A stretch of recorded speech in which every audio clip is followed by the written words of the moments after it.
Mga kababayan, ang aking pagbibitiw ay hindi lulan ng kahinaan. Vice President Sara Duterte magbibitiw na bilang DepEd Secretary. Panoorin ang kanyang pahayag.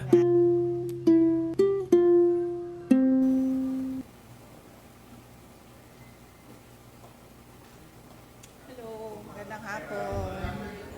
Hello.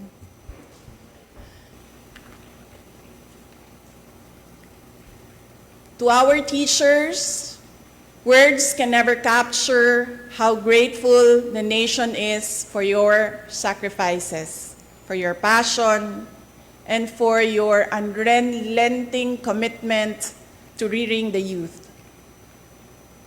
Salamat sa suporta, salamat sa pagiging matatag. The nation will forever be in your debts.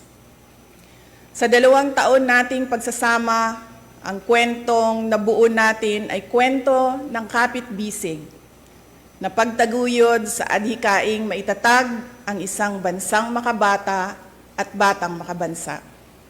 Ngunit anumang kwento, kahit gaano kaganda, ay sadyang nagtatapos rin. Earlier today, June 19, 2024, I sought an audience with the President and tendered my resignation as the Secretary of Education effective July 19, 2024. I have given my 30-day notice to ensure the proper and orderly transition for the benefit of the next Secretary. Mga kababayan, ang aking pagbibitiw ay hindi lulan ng kahinaan, kundi dala ng tunay na malasakit para sa ating mga guro at kabataang Pilipino.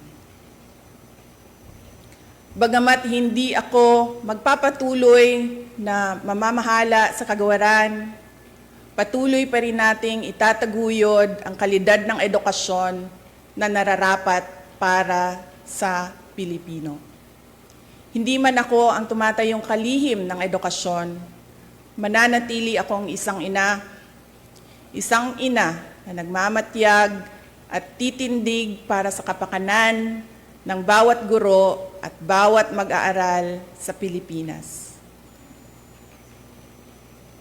Para sa isang matatag na Pilipinas. Mga kababayan, lahat ng ating ginagawa ay para sa Diyos, sa bayan at bawat pamilyang Pilipino. Syukuran.